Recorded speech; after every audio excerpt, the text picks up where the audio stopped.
First and foremost, thank you very much for having me here today, this wonderful afternoon. As you've heard, my name is Dwayne Tomah from the Passamaquoddy tribe.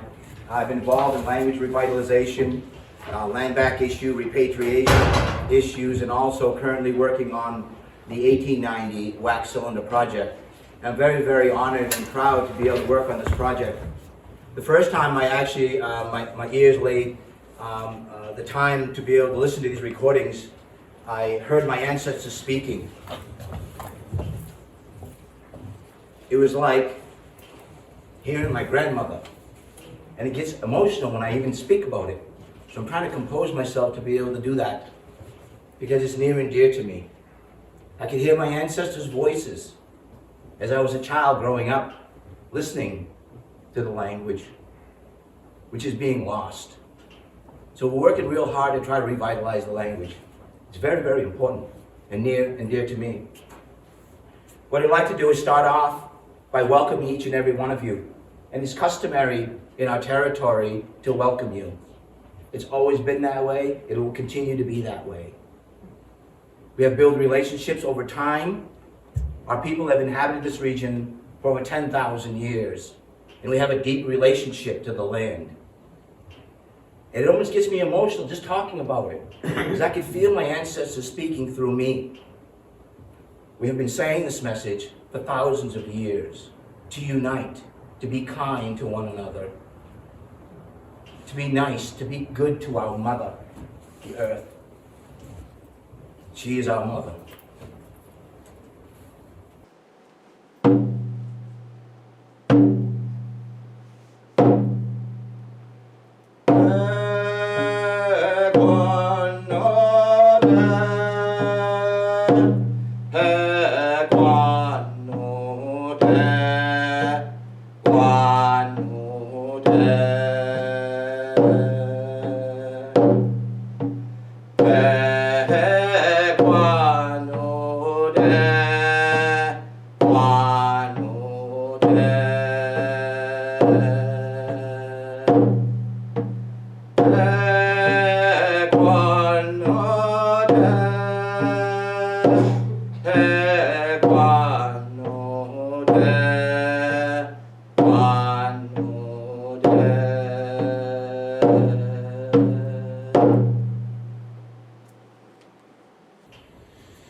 Important for us to come together, one mind, good spirit, and to be able to share this knowledge.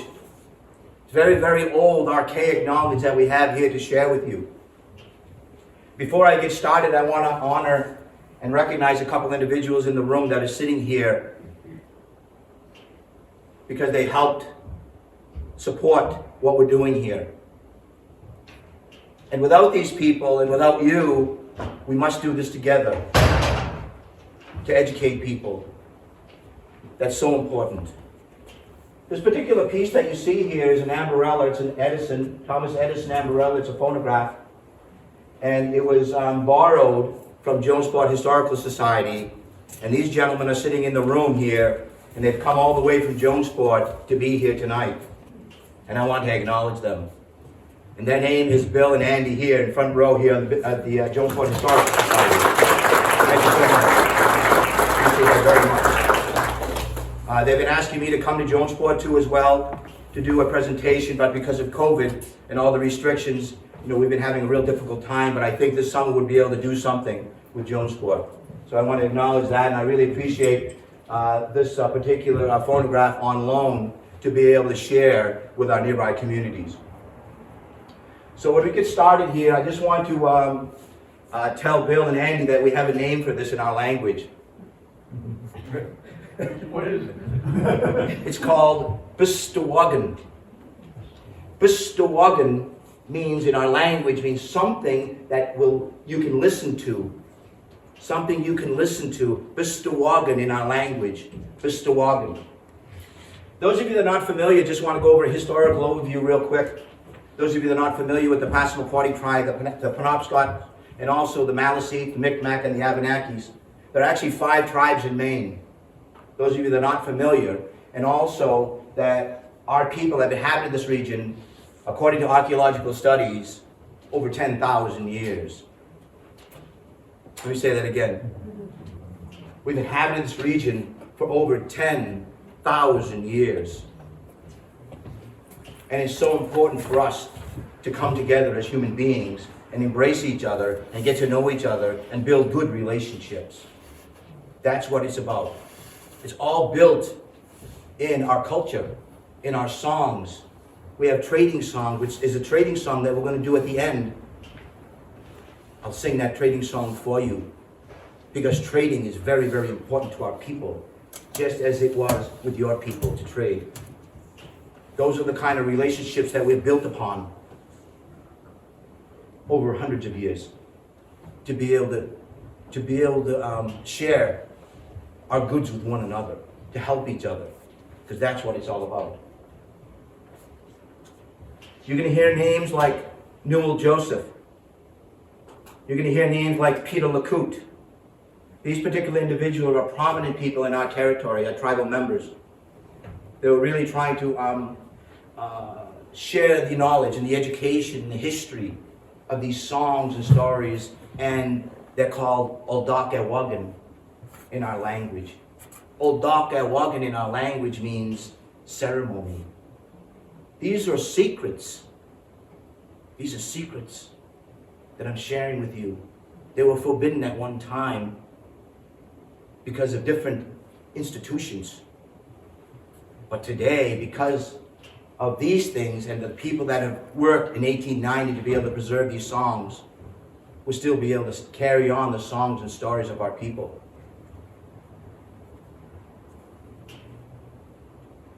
Also, I'd like to thank the sponsors, Eastport Arts Center, for having me here today.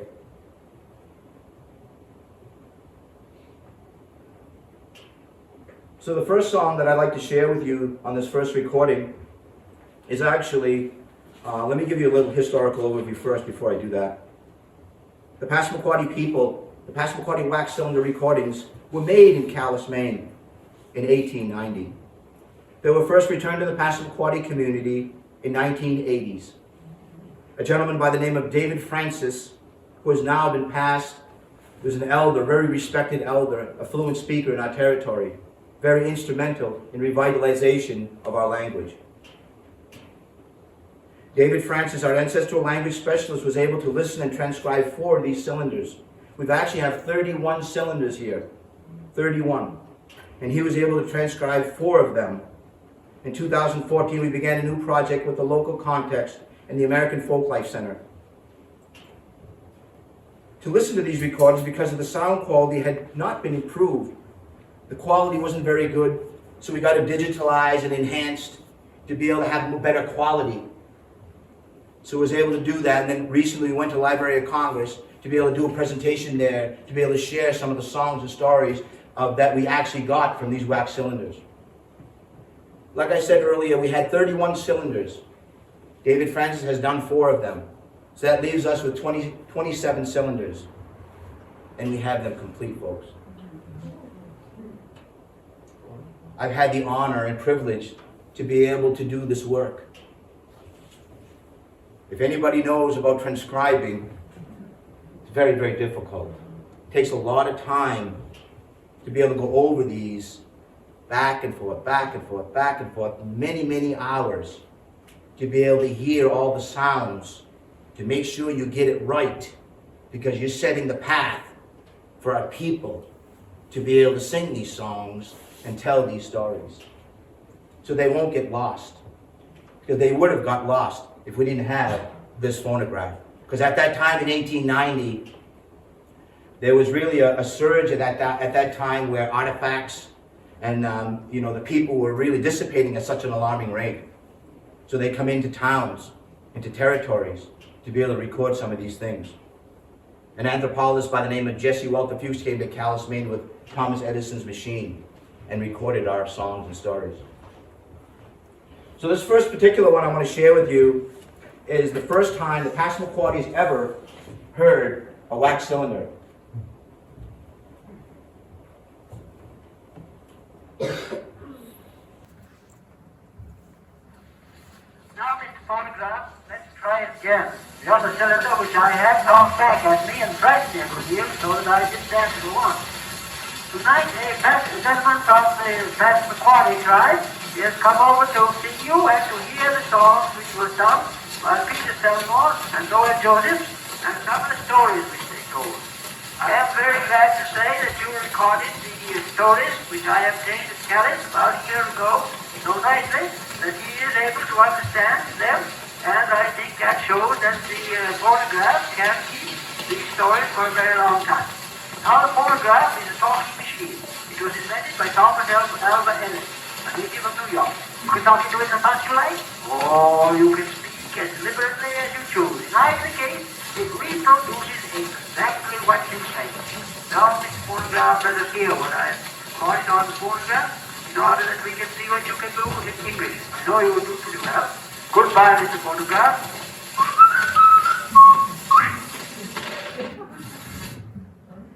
So you can imagine, in 1890, folks, this is the first time ever people have actually heard their voices being recorded. So you can imagine what the people were thinking at that time. These people are crazy. What is going on here? It's very, very different. So you can imagine how difficult that was for them, and how strange it was for them to be able to actually hear their voices. This next cylinder it's called Atuziswewagan, and it's built in our language. Atuziswewagan is a snake dance song and ceremony. The snake dance, Atuziswewagan, was to be able to bring people together, unite people. Mawasoltinen. Mawasoltinen means for us to get together. Because it's very important for our people to get together, to talk, to solve common problems. And to be able to inaugurate each other's chief. It was so important to celebrate. That's why Old Dark Wagan in our language is so important. Old Dark Wagan. And I mentioned that earlier. Old Dark Wagan is a ceremony. We did everything in ceremony. Everything. We honored everything. And as you notice, I have my moccasins on today. I'm going to show this dance to you. I probably would have done it bare feet, only because it gets me closer to the earth. And it's that connection. It's that connection. It's that constant connection. Constant connection.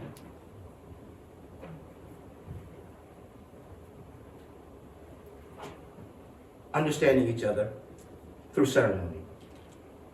These are some of the things that have been lost. We're bringing them back. Matter of fact, I just uncovered an old dance. A gentleman by the name of Nicholas Smith came to our territory in 1952 to 1959 and did some research. And recorded some of our dances. And it was described by our people.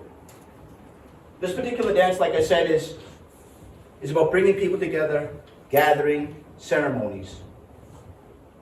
And this is what Newell Joseph sang in 1890. Where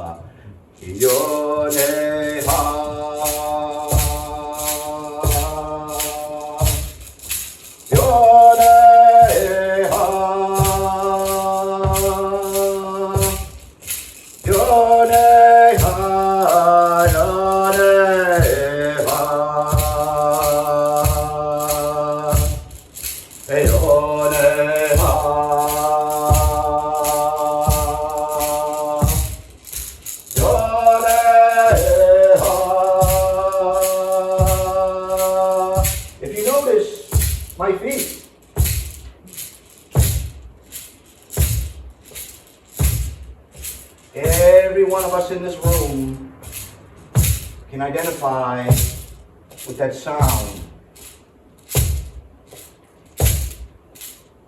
That is our heartbeat.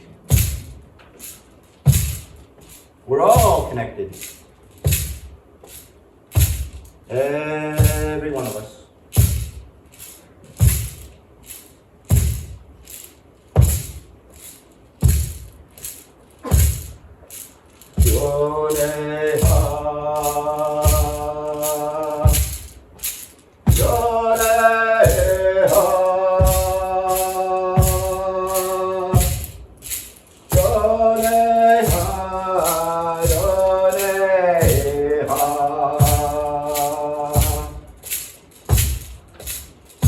Hear that sound?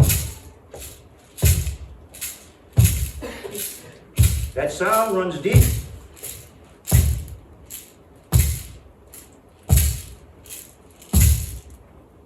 That's why we're all connected. And that is what we teach our children in the schools about the heartbeat. That we're all connected, each and every one of us here. Society has divided us, conditioned us. It's all in our ceremonies. And we embrace each and every one of you to share these components. It's so important. It's all about the Daka Wagan, acknowledging each other, honoring each other. Treat each other with respect.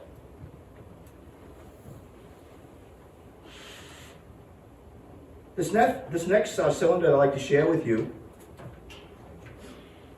it's called Old Daka Wagan as well, because Old Daka Wagan is about ceremony. And this particular cylinder is about a death song when our chiefs would pass. And also this is a wonderful opportunity for you to hear the Algonquin language. So I'm going to explain this cylinder in the entire language and also translate it for you as I go along. Mugananya ginwat dasid, mausuinwog Mugananya ginwat dasid. The people would designate a person, a messenger, and would ginwat dasid debesin witnik, and he would get in his canoe.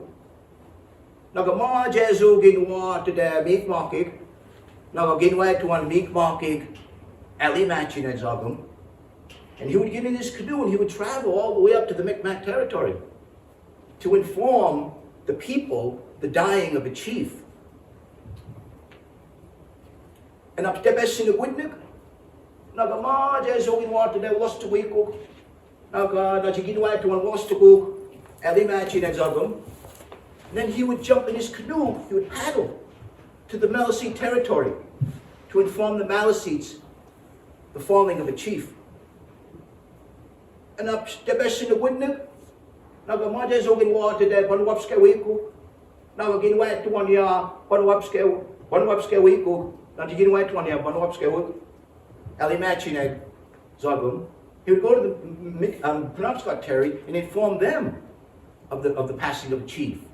And up to the best in the Witnik, Naganaji, Majazogin, Nagagin wet to one Beskatamu Kadig are the Passamaquoddy people, the people who are known to spear Pollock. Beskatamu Gud, the people who spear Pollock. And he would go and inform them. And up to Mawesotinia, see there, Skijino Mawesotinia, Nagamajazuotinia, Zibai. They would all get together. And they would all travel to the territory where the fallen of the chief. Because at that time, each territory never chose their own chief. It was always another territory. All these other territories would choose your chief, and vice versa. So once they get down the river, they would sing these songs. O Soko, Elmi Soko, Zobek Wigaglana, Elmi Wichinlo, your day, your burn.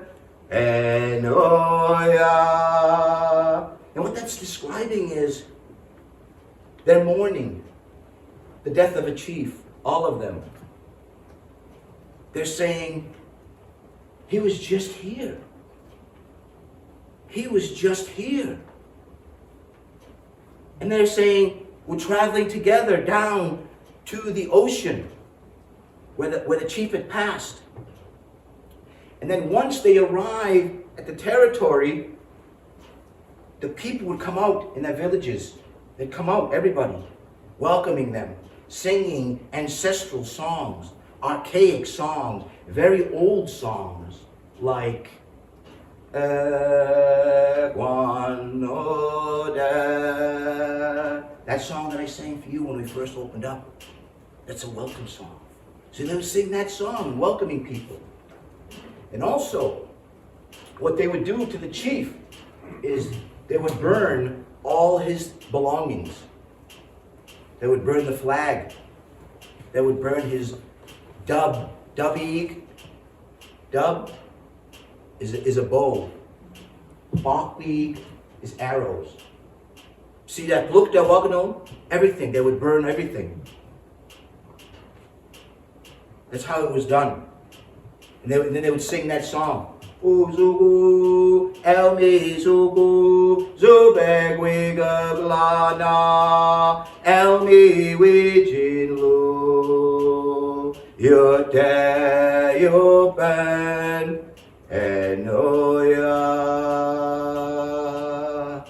Everybody would come together, come to the village, everybody would come. And they would all celebrate and also mourn with each other.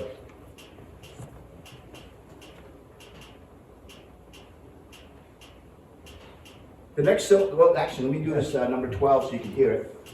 Sorry.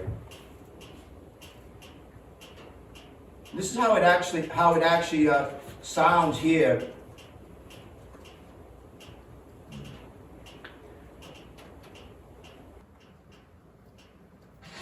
By Joseph, taken by Jesse Walter Fewkes on the 15th day of March, 1890. No,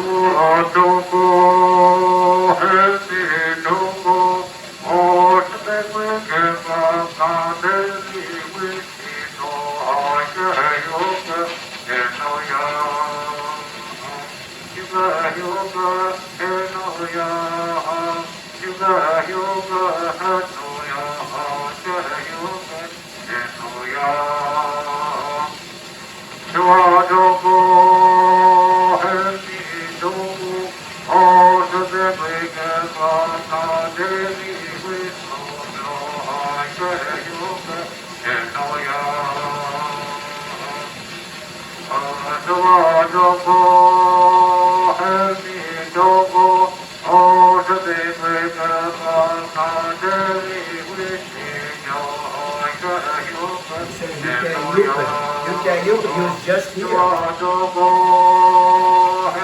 Almi Zugu is we're paddling.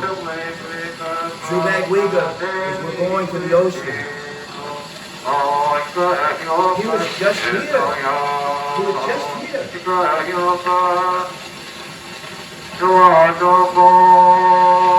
keeps repeating that over and over as his warning. He was just here. He was just here.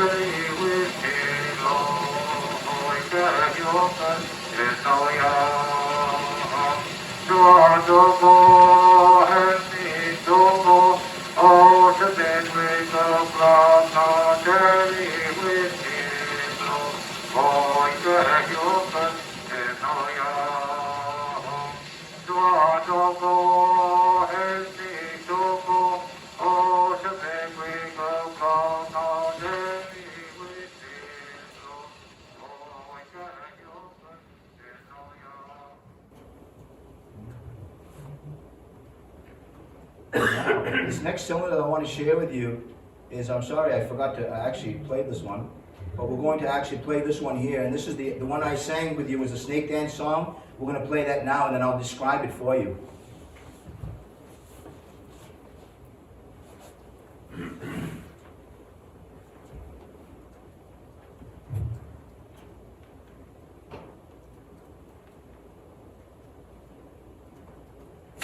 On the 18th of February, 1890,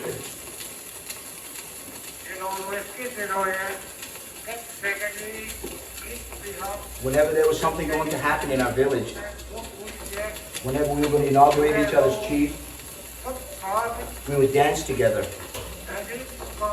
Whenever we would dance, and there was food that was cooking, whenever the food was finished cooking, Oh, it just started to get dark.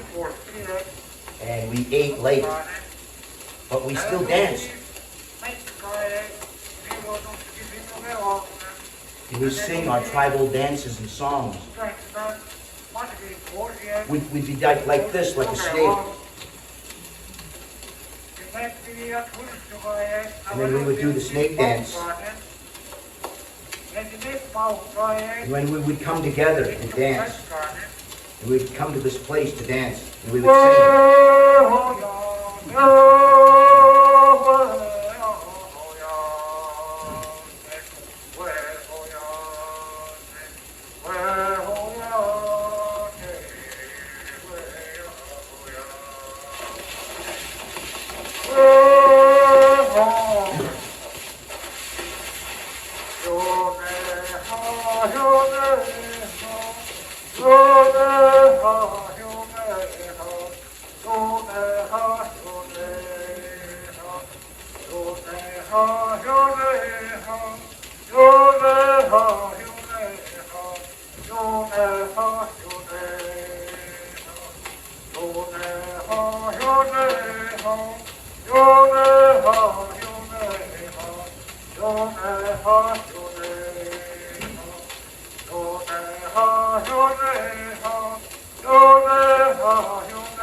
unravel the snake, unravel the snake.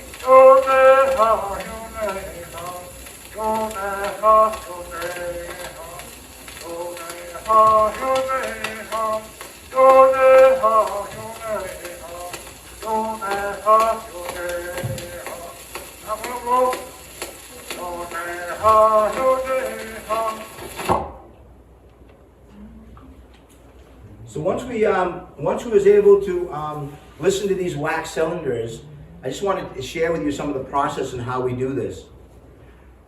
What we do is we listen to the wax cylinders over and over and over, and then we transcribe it. We write everything that we can hear, and then phase two is where we bring in our elders, and the elders come into a room, and we go through like a fine-tooth comb to see what they might pick up that I might have missed, or vice versa. So we work together collaboratively to be able to identify the song, the ceremonies, and the stories that are being handed down. So just to give you an idea of some of the process in which it takes to be able to do this, it's really quite a long process. It takes a lot of time to be able to do this. And we're so happy to be able to have these songs and stories that normally would have been lost. So now I want to shift gears a little bit and talk a little bit about this phonograph here. And I want to be able to play the phonograph and to be able to share this particular phonograph with you. This particular phonograph here is an Amarola. Okay, this particular one is from the 1900s. Okay, the ones that actually the Passamaquoddy tribes were recorded were actually phonographs that actually record. This one only plays, but it's just another an extension of the one that was in 1890 from Thomas Edison's machine. So this particular one is spring-loaded, okay, and we really don't crank it up too much because you know, as long as it's enough to be able to feel the tension on it, and then you just let it go. And it's already I already wound it up a little bit to be able to do that. And then over here we have a little you know, a mechanism here where it actually starts everything going. So what I'm going to do is I'm going to start it. You wait it for a few minutes, okay? As you can see, the wax cylinder sleeve here, okay, and you know, there's a little you know, a little device that I use to take this off, a little screwdriver, take this off, and the cylinder actually comes out. So then you can be able to you know, switch them. But this is how it actually sounds if you've never heard one before. He climbed up a cinnamon tree. The bear sat down on the ground, and the coal climbed out on a limb. He cast his eyes to the Lord in the skies, and these words he said to him. Oh, Lord, didn't you deliver Daniel from the lion's den? Oh, deliver Jonah from the belly of the whale. As you can see, it needs to be, again, but just to give you an idea of how it actually sounds, and I'm really, really glad to be able to have this and to share with you, and it would not have been without these gentlemen here, so give them guys a hand for doing that. mean, I've never seen one of these before until I walked into the, I actually saw one. I mean, I've heard about them, but I actually walked into the Jonesport Historical Society there, the museum there. I was actually be able to see that, and I was really, really glad that, he and the group there was giving us permission to be able to use that. So I really appreciate that. Could I ask, when you're playing that one, or they're playing the Passamaquoddy cylinders, do they actually deteriorate every time we play them? Absolutely. They do deteriorate, especially the ones the wax cylinders that we have now. Matter of fact, in May here, I have to go to Library of Congress to go over there and look at this one cylinder that's, has some real issues. So we have to go over there. And matter of fact, the Maine Public Broadcasting is going to be filming us into the archives as well, doing this. So we're going to be doing that in May. So, and also what I'm going to be doing is I'm contacting some people out of Illinois to be able to have a phonograph that actually records. So they're looking for one for me now to be able to get one. And then, so we're going to actually try to acquire our own phonograph to be able to take it to the schools, because we have constantly people coming into the school at the Peabody Museum. We've invited Perry, Pembroke, Eastport, Pleasant Point, all the schools to come into the museum to be able to share this knowledge, because a lot of those kids have really, really never seen a phonograph in their entire lives. So we're really blessed and honored to be able to share that information with them. So I'm really glad for that. Anybody have any questions? Yes, could you explain from the time that the recordings were made, where those wax cylinders went? Thank you, that's a good question. What happened was, Peabody, Massachusetts, and Massachusetts Peabody Museum actually had authority over these recordings. And then once we realized, that they had them, Library of Congress got involved, and then, Library of Congress started getting involved and started protecting these wax cylinders under federal law. So they really, really worked real hard diligently to be able to access these and to be able to bring them out to the people, because people really didn't know what they had or what it was all about, especially because it was in the language. So they really didn't know what they were saying, what it was all about. So, and then I was able to, and as well as David Francis, to be able to extract all the information, all the stories and songs from these cylinders. So there was no translation at all at the time they were recorded? No. No translations whatsoever. It was all in the Passamaquoddy language. And then, like I said, David Francis actually did 4 of them, and then we was able to do 27 of them, and so we're really moving right along with them. And who digitized them? Actually, the digitalization process, I'm not really sure the exact name of the group, but I know it was Library of Congress that was involved in the digitalization process, because we met all those people when we went there, and because they were all there, because they were so excited to actually have a physical person there saying what was on these cylinders. That's one of the first times they ever had that happen.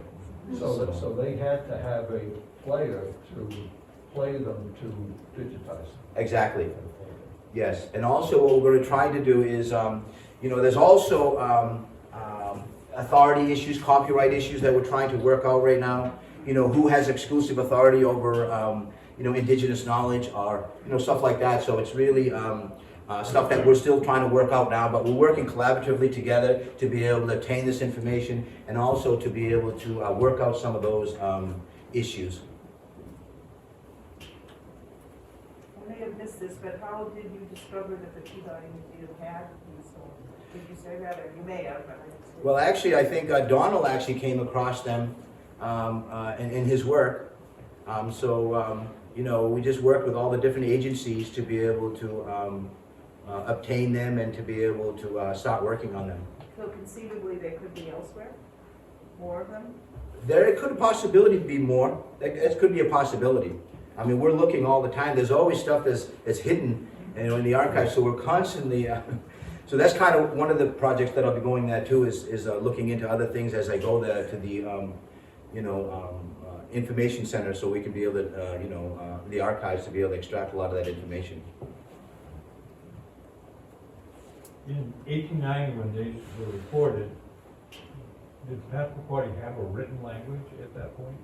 Well, actually, the Passamaquoddies always had an oral language. It was really never written. It just started writing the language in the 1970s. Okay, and there's a gentleman by the name of Philip Lassord, a linguist that came to Passamaquoddy territory, and he came up with a language writing system, and he came up with 17 letters. And he came up with, this writing system that was compatible to the Passamaquoddy sounds.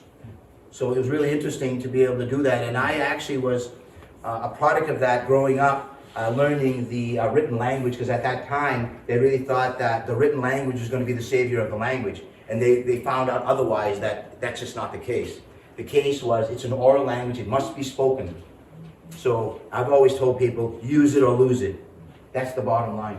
So it was phonetic mostly? Mostly it was phonetic, and a lot of the times too is, if you go back further, they use a lot of wampum. And wampum was used to be able to communicate with one another, to be able to tell stories. And also, it was also on the petroglyphs as well. As you guys know, we have petroglyphs that are over 8,000 years old. So those type of stories, things that are being told just through creation stories and things that are written on the rocks. Were you able to collect any other artifacts while going to these other museums down Massachusetts? Well, nothing's really been brought to our attention as far as that, but we are doing continuous research all the time, and to be able to uncover a lot of these secrets, because these are all secrets. They really are. They were hidden from our people, deliberately. The Passamaquoddy, was it Passamaquoddy language spoken through Mi'kmaq also? Or did they have their own dialect? Or were they separate sub-tribes of a Passamaquoddy or whatever? Yes, actually, we are all derived from the Algonquin language.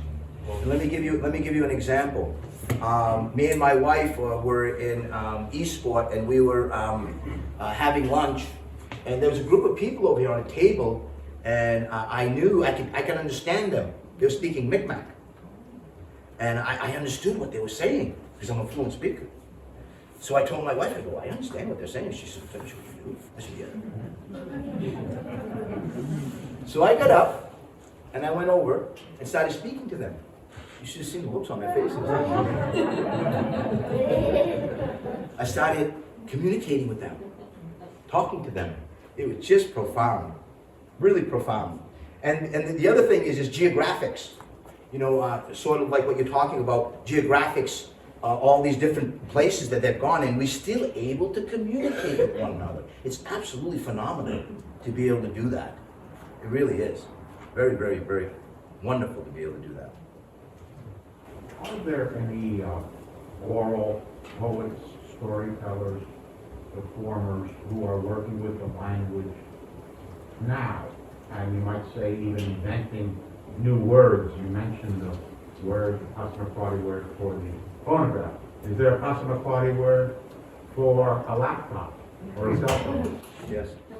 Matter of fact, I'm glad you're saying that, because you're looking at one now. I have been. As a matter of fact, we get together because of Zoom now and all that, because of COVID and all that stuff, but we're getting together every week and we're talking about just exactly what you're talking about. Coming up with words to be able to increase our database and to be able to, as a language speaker, you can actually make up words. As long as you know it describes what it does, you can do that. We can do that. So we're doing that. And then I have a big project on the dictionary. We have over 30,000 words in the dictionary. It's about this thick. So my job is to go in there, to edit it, to be able to put in new entries, and then to be able to, let me give you an example. We'll have the word in the dictionary, it'll say mooin, okay? Mooin in our language means bear. Over here, there's no voice that says mooin. There are some in that dictionary that has the voiceovers. So what I have to do is go from A to Z and to be able to put in all those entries as well as the new entries. So it's really, really, really quite a project to be able to take on. So it's really, really, real busy all the time when it comes to that stuff. I'm just curious, every language kind of reflects the culture that it comes from. Sure. Does the Passamaquoddy language have all the same verb tenses as other languages, like the conditional and the past and everything like that, or how do they express different things like that? Well, it's really we're real. Our language is real direct. It's real direct. You know, a lot of times you could just express yourself with an expression, and it'll say something. You know what I mean? So it's really directive all the time. It's always being real direct when you're talking. It's really complex though, very complex. How many fluent Passamaquoddy speakers are there now as compared to say 1950 or mid last century? Yes, well, actually, they did a language survey. I believe it might have been 10 or 15 years ago, and the numbers are dissipating at such an alarming rate. And the other factors of that is the fact that people are dying at such an alarming rate. Healthcare is such a big issue. There's so many other issues. I mean, we really have a water quality issue. We always have. It's always been that way. Okay? But people are minimizing it all the time, making it all political. In reality, we all need good, clean drinking water. All of us. All of us. And that's so important. And those are some of the deteriorating factors. Water, environment, cancer, internet, all those things are deteriorating factors. So, just to follow up on that question, are there 50 speakers now? Are there 10? Are there 500? Well, you figure we have 3,800 tribal members. Okay, we haven't done a survey, so to speak, in that, but there are still people, those are speaking. I mean, I don't know the exact numbers, but we're going to look into that a little bit more now. You know what I mean? Especially, but with this COVID stuff and everything that's going on the past couple of years, it's been real difficult for everybody. Is it taught, Passamaquoddy taught in your schools? Yes, it is. Yeah, it's taught in the schools. From kindergarten on up through? Absolutely. Is it a required course? Everybody has to take it? Yes. And also, I believe it's LD 902 or 901 or something like that, which mandates 906, I believe, or something like that. It mandates all state schools everywhere. It's mandatory for them to teach Passamaquoddy or indigenous history. No, I just didn't answer the school. I was going to answer about young people taking an interest. Yes, absolutely. There's a lot of people are taking interest. I mean, it was so nice to have those kids come to that museum these past few weeks. I mean, the amount of questions that they asked. I mean, just to give you an idea, the local children, I asked this question, how many tribes are there in Maine? They didn't know. How long have the indigenous people been here? One kid, 100 years? One, 200 years? 300 years? So these are the type of gaps that me as an educator want to be able to fill. Get people to understand the depth here. The depth. Any other questions? Well, I have a question. The ritual with the snake, and so is work or engagement being done with a meaning of what the snake represented? The snake dance, what it was about ceremony, about coming together. And you'll notice when you come to our ceremonies, right, it has evolved over time. It has changed over time. Now they do it in the end. They do the snake dance at the end. Before it was in the beginning. Everybody started dancing in the beginning rather than the end. As well as they had man, woman, man, woman. And we'd all hold each other's hands. Balance. It was all about balance. Acknowledging the woman for her strengths. She's the backbone of our territory. The women were honored in our territory. because they were very strong.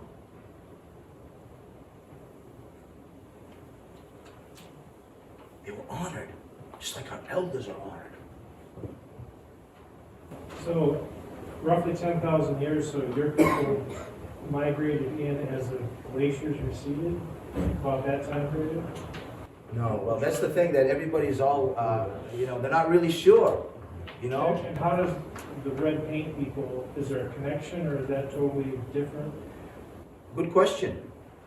That's also an issue when it comes to naming our people. We were called the red paint people, red ochre. And then we were called Etchemans. And then we were called Passamaquoddy. And none of those are right. We are called, and you're going to hear it here today, folks, Skijin.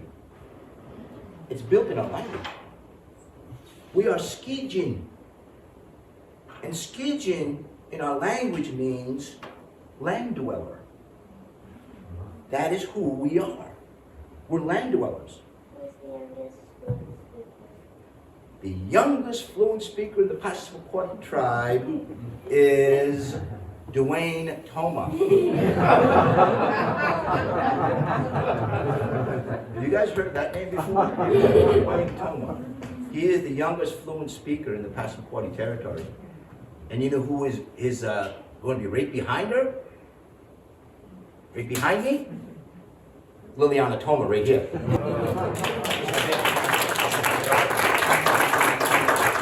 I also want to acknowledge my wife and also my daughter. Now that we're, that we've got their attention, thank you very much. I'd like to thank them for being here tonight and also supporting me very, very much. What would you say the population is of the Native Americans of Maine would be? 10,000? Less than that? What? Good question. I'm not really sure as far as their numbers over there, but I do know that we have 38 in our entire 3,800. Oh, 3,800. 3,800. We actually got down to. That's a relatively small number. Oh God, it is. Yeah. The thing is, though, we got down to 350. I think 356 at one point. Tribal members? Yes, tribal members. 356 at one point. Wow.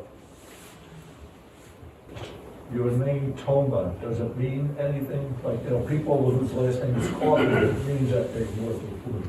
Does Tomah have any meaning in your language? Well, I'll be honest with you. I actually am doing some research on that now, as far as what the Tomah actually means. But the other thing is that a lot of our names were changed. Think about this for a second. Francis, those are all Catholicism names by the Catholics. Soccer Basin, same name. All of these names, because I was a Soccer Basin as well. It changed. Is it just a coincidence that the first 5 letters of your last name, if you put AWK after it's Tomahawk, Yes. is that any coincidence or? Good question. Those are good questions. Very good questions.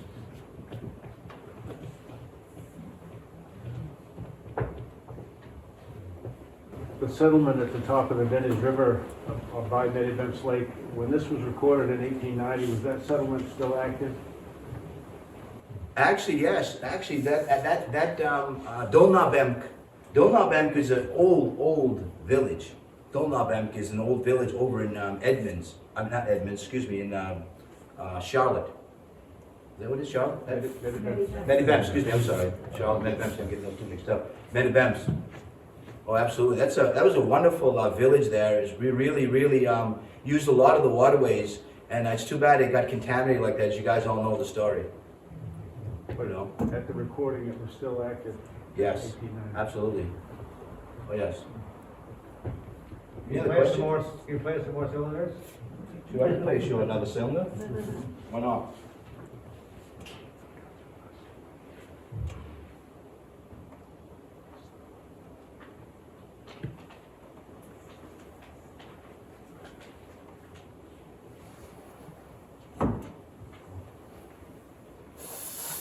I'll just randomly pick one, how's that? Sure. Okay.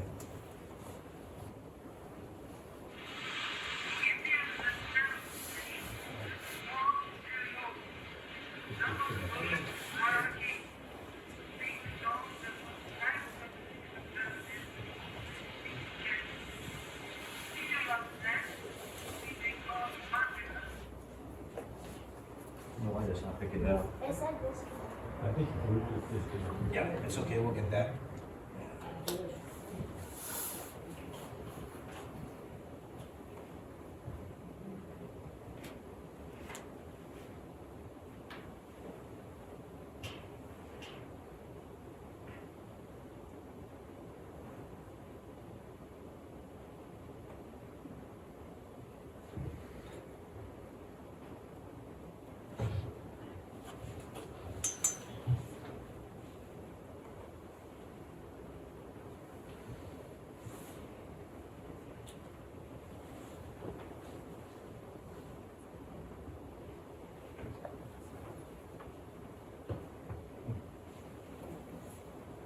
Makes me want to play.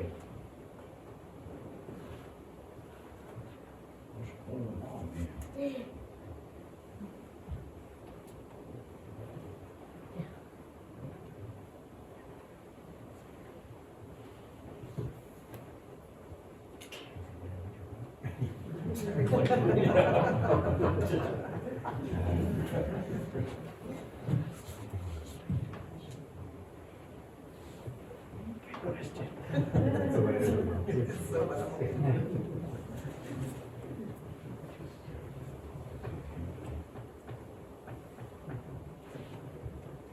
Connected. Yeah, we go. Took a little while. Sorry about that. I'm gonna be back to my file.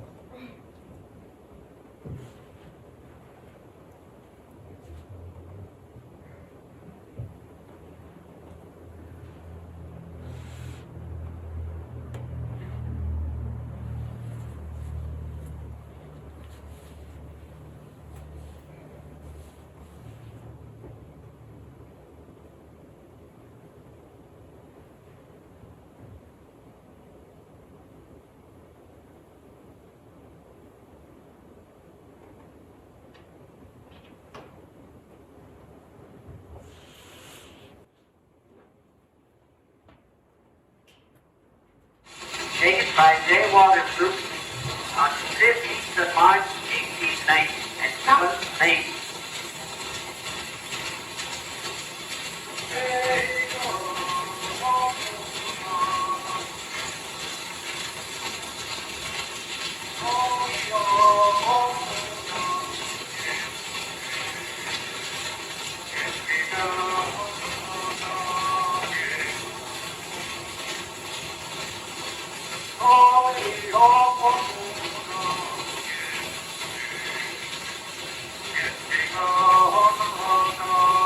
Imagine how difficult it is trying to transcribe this. Very good.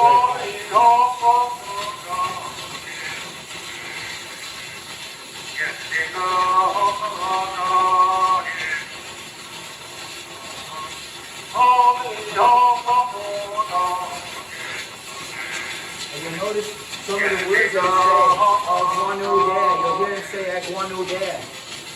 That's all like welcoming. Guanu is like welcome. Guanu is you're welcome.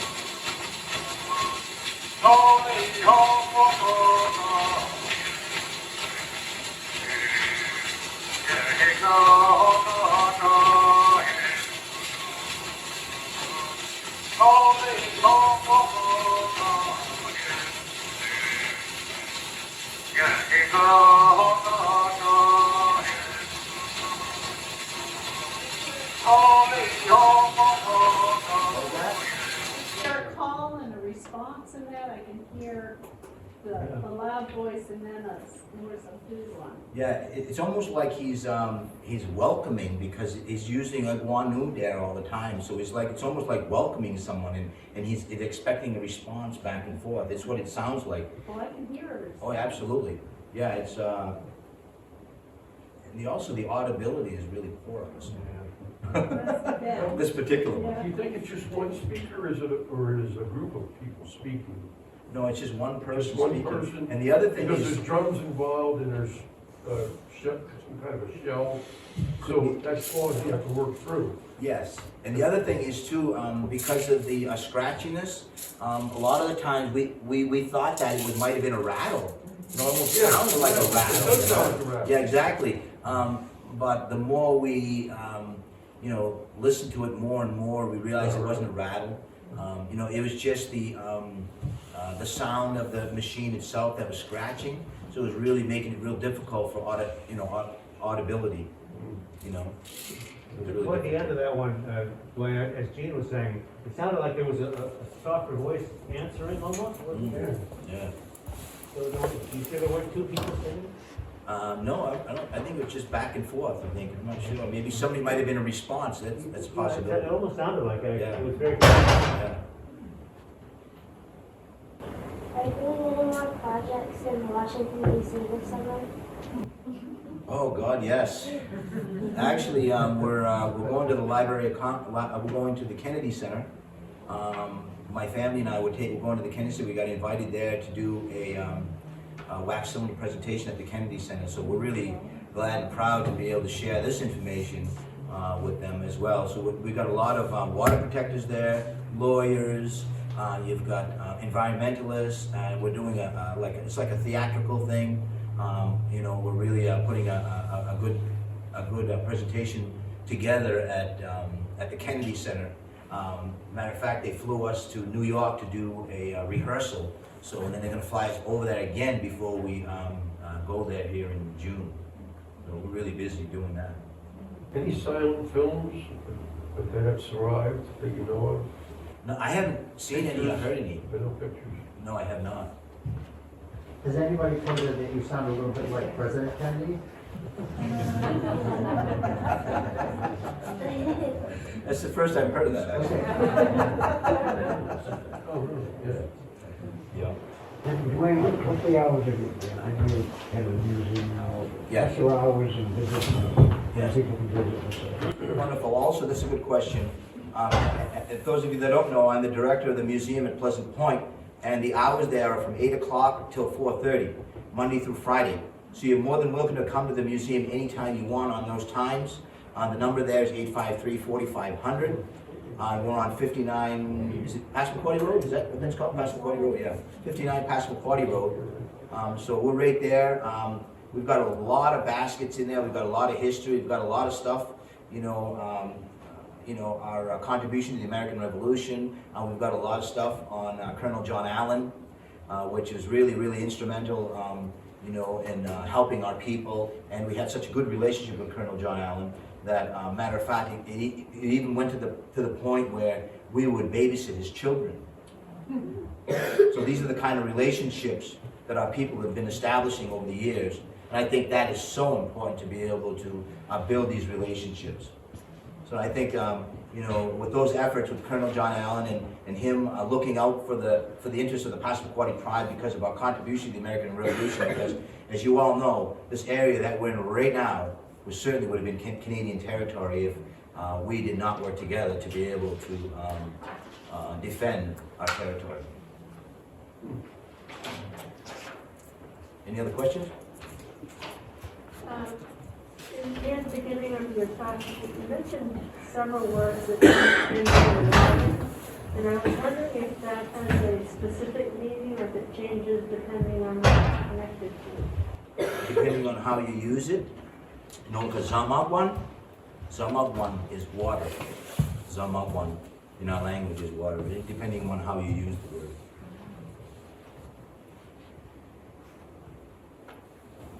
I'm just kind of curious about the hat. Is that something that would be worn in a ceremony, or is that like a winter hat or an everyday kind of? Yes, I'm glad you mentioned that because I didn't get to that part. These particular hats right here, okay, are tribal, the women use these particular hats. All the women use these particular hats, and you'll see all the double curved designs. You'll have different designs, and right now we're currently making these hats actually Tuesdays and Thursdays, all the women are making these hats. And then once we get these hats made, then we're going to go to the traditional headpieces of the men, which are these right here. These are the traditional pieces of our men. And so we're going to be making these for our people in the village. So I already have all the feathers and all the stuff to be able to do this. So we're going to be making these for all the males. These are for the females, and these here are for the males. Are those for ceremonial use? Yes, for ceremonial use, absolutely. Yes. For dancing and ceremonies and gatherings. And also, see, if you get a chance, once we get done, you can be able to see some of the stories in these books, in these magazines here, because we were you know, acknowledged here on Down East Magazine for the wax cylinder project, as well as Library of Congress, and also the New Yorker magazine. We were also have you know, an article in those particular magazines, and to be able to share all this knowledge with people all over the place. So it really got a wonderful response from all kinds of people to be able to come and share this wonderful historical knowledge. Do you have any information on other tribals around the country? Like how many people are working on this around the country to keep, you know, not just regional, but all the tribes? Sure. There's also a wax cylinder project that you know, that they put into law, you know, because there's some, after Jesse Walter Fewkes came to Calais in 1890, he went out to the Pueblo and the Zuni tribe, and he also recorded some of their recordings. And also, after that, the Maliseet also in Canada have some recordings. I don't know if you've heard of Jeremy Dutcher. Jeremy Dutcher also is doing wax cylinders. What he's doing though with the wax cylinders, he's doing it with a piano, he's making it more opera, you know, and really putting his own twist to it. So, you know, it's pretty interesting to hear, you know, him singing these songs, and as well as, you know, can hear the language in it as well. So it's really interesting. Did you mention some of the other types of ceremonies that there are recordings for? Like the snake dance is one, and the funeral.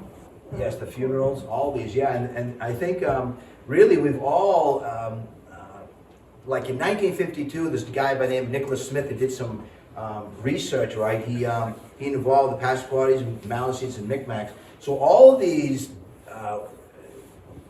ceremonies we've all done, all of us in the tribes, but because of geographics, it has changed things. So what kind of ceremonies might be included, besides the ones you already mentioned? We would talk about like strawberry ceremonies. We would talk about inauguration of our chiefs. You know, that's just to name a few. What's a strawberry ceremony? Strawberry ceremony is where we honor the strawberries when they're growing, and also we have the Escumno, the green corn dance. All those are also ceremonies that we do. And the green corn dance really is before even scientists come up with this whole thing. We had this whole idea of mitosis, what happens in a woman's body, and to have babies, and to be able how the cells divide. And we do those in ceremonies, in dance and song, and honoring also the Escumno, the corn. Any question? How is the chief selected today? Is it elected by the tribal members, or you still pick on the other tribes? Well, there was a gentleman by the name of John Francis. John Francis was a prominent tribal chief. Before he died, there was always handed down from one family to the other.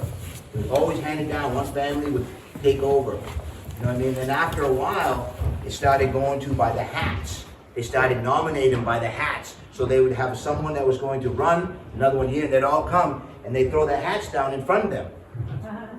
What happened was there was just way too many hats and not many people. So that doesn't surprise me.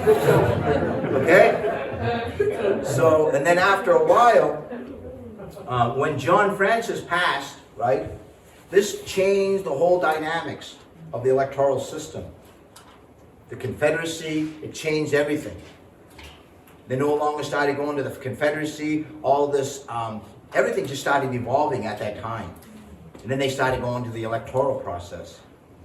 That's when it really got worse.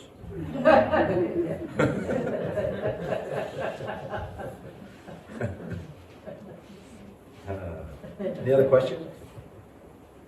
The Indian lands that, you know, you look in the Gazette here, and it's got Passamaquoddy. How do you people use that? How they, are you putting away for conservation, or what do you want to settle that land? What do you want to do? What land is that? Look at any gazetteer, you'll see, Green Lake Street. Oh, yeah. you'll see Indian lands. Yeah. And that kind of thing. Yeah, oh, it's always trying to preserve the land. I mean, that is so important of our connection with the land. You know, because there's so much, we do a lot of gathering, we do a lot of hunting, you know, so that land is such a deep connection to our people. Still hunt. Oh, absolutely, yeah. We still hunting, we still fishing, we still do a lot of gathering, we still gather medicine. I mean, we just lost a medicine man here just recently on our territory. Very, very, very hard for our community. But the knowledge is still continuing. We're still handling down that knowledge from one generation to the other. And your crafts, like. Oh, God, yes. Building and bows and arrows. Yes, we're still doing all that. Okay. Any other questions? I'm very interested in woodpeckers. It's a group of birds that I've studied for many years. And I'm wondering if you have a general word for woodpecker, and then if you have any specific woodpecker species delineated in your language. Pagakwaha. Pagakwaha? Pagakwaha. Pagakwaha is a woodpecker. And there are other people that have called it other things. And our elders laugh. And he would say, I'd like back as it zips is. And what that is this. They're describing a bird doing this.